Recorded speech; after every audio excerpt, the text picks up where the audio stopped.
ரவுடியான அடங்காத மாணவனை பைபிள் வேத கலாசாலையில் சேர்த்தால் என்ன ஆகும்? கிறிஸ்தவ பாடல் வரலாறு. அமெரிக்காவின் மூடி வேத கலாசாலை தலைவர் டாக்டர் டோரி கூறிய வரலாறு. நான் மூடி பைபிள் இன்ஸ்டிடியூட் தலைவராயிருந்த போது ஒரு போதகரிடமிருந்து ஒரு கடிதம் வந்தது. அதில், ஐயா, என் மகன் அடங்காதவனும் போக்கிரியும் தனக்கும் தன் குடும்பத்தாருக்கும் மகா பொல்லாப்பும் அவமானமும் ஏற்படுத்துகிறவனுமாயிருக்கிறான். தயவு செய்து அவனை மூடி பைபிள் வேத கலாசாலையில் சேர்த்து கொள்ளுங்கள், அவன் திருந்தி விடுவான் என்று எழுதியிருந்தார். நான் பதில் கடிதம் எழுதினேன். ஐயா, நானும் ஒரு தகப்பன் என்ற முறையில் தங்களுக்காக பரிதபிக்கிறேன்.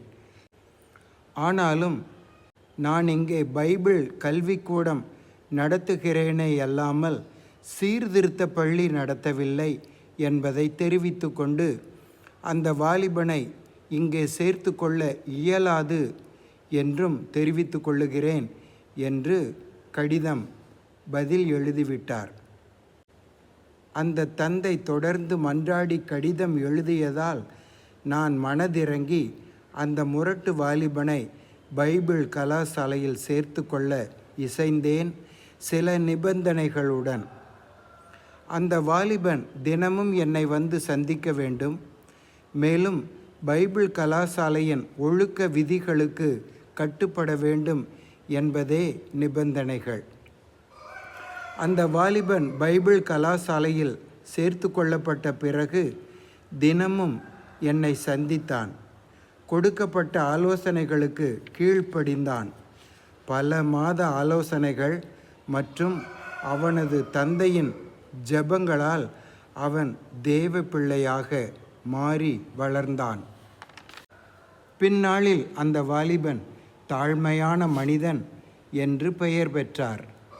அந்த வாலிபனின் பெயர் வில்லியம் ஆர். நியூவெல் என்பதாகும். பின் நாட்களில் அவர் ஒரு கிறிஸ்தவ போதகராகவும் மூடி பைபிள் இன்ஸ்டிடியூட்டில் ஆசிரியராகவும் பணியாற்றினார். ஒரு நாள் அவர் தனது வகுப்பறையில் உட்கார்ந்து கற்பிக்க வேண்டிய பாடத்திட்டத்தை தயாரித்து கொண்டிருந்த போது அவருடைய மனந்திரும்பிய வரலாற்றை ஒரு கவிதையாக எழுத விரும்பினார். காகிதம் கிடைக்கவில்லை. உபயோகிக்கப்பட்ட ஒரு தபால் உறை நீளமான போஸ்டல் கவரில் அதன் பின்புறத்தில் அவர் இப்பாடலை எழுதினார். அந்த பாடலின் பொருளுரை வருமாறு: மாயையிலும் பெருமையிலும் பல ஆண்டுகளை வீணடித்த நான், என் ஆண்டவர் இயேசு எனக்காக சிலுவையில் அறையப்பட்டார் என்பதை கவனத்தில் வைக்காமலும் உணராமலும் இருந்திருக்கிறேன். தேவனுடைய வார்த்தையை கொண்டு கடைசியில் என் பாவ நிலையை அறிந்தேன். அப்போது நான் அலட்சியப்படுத்தி நிராகரித்த தேவ சட்டங்களை உணர்ந்து நடுங்கினேன். என் குற்றமுள்ள ஆன்மா கல்வாரிக்கு திரும்பி மன்றாடியது. இப்போது என் எல்லாவற்றையும் இயேசுவுக்கு கொடுத்து விட்டேன். அவரை மகிழ்ச்சியோடு என் அரசராக ஏற்றுக்கொண்டேன். இப்போது களிபேருவகையுடன் என் ஆன்மா கல்வாரியை மட்டுமே பாடுகிறது. ஓ, ரட்சிப்பின் திட்டத்தை வகுத்த அன்பு எத்தகைய மேலானது! ஓ, அதை மனிதனுக்கு கொண்டு சேர்த்த கிருபை எவ்வளவு மேலானது! ஓ, தேவன் கல்வாரியில் தேவனுக்கும் மனிதனுக்கும் இடையில் இருந்த பெரும் பிளவை தாண்டிய செய்கை எத்தனை மகத்தானது! கல்வாரியில் இரக்கம் மாபெரியது மற்றும் கிருபை இலவசமாயிருந்து எனக்கான மன்னிப்பு பல மடங்கு பெருகியது.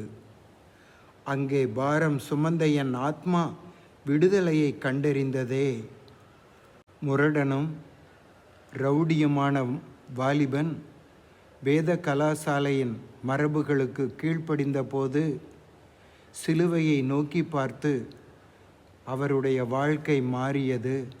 போதகரானார். Years I spent in vanity and pride என தொடங்கும் இப்பாடலை எழுதி முடித்த பின்னர் அவரது நண்பர் இசையமைக்க இப்பாடல் பாவியின் மனந்திரும்புதலை குறிக்கும் பாடலாக சபைகளில் பாடப்படுகிறது. அதன் தமிழாக்கம் இதோ.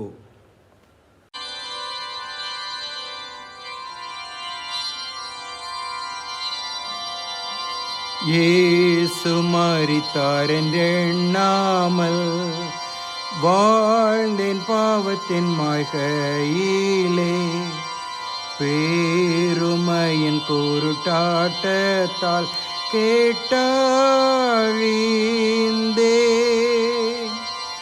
கிருபை இரக்கம் ஏராளம் மன்னிப்பு மங்கு என கொண்டு பாவம் நீங்கி ரட்சிப்படைந்தேன் கல்வாரியில்.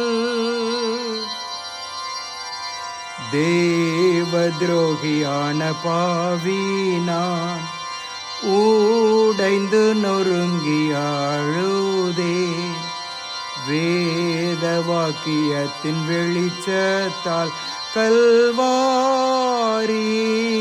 முன் கிருபை இரக்கம் ஏராளம் மன்னிப்பு மங்கு என கொண்டு பாவம் நீங்கி ரட்சிப்படைந்தேன் கல்வாரியில்.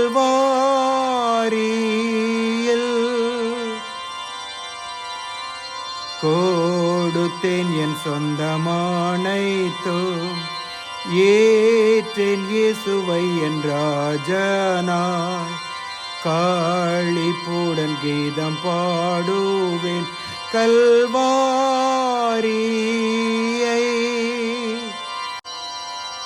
கிருபை இரக்கம் ஏராளம் மன்னிப்பு மங்கு என கொண்டு பாவம் நீங்கி ரட்சிப்படைந்தேன் கல்வாரியில். ரட்சிப்பின் திட்டத்தை வகுத்த தேவ அன்புமா பெரியது, நானும் தேவனோடு ஒன்றானேன் கல்வாரியில். கிருபை இரக்கம் ஏராளம் மன்னிப்பு மங்கு என கொண்டு பாவம் நீங்கி ரட்சிப்படைந்தேன் கல்வாரி.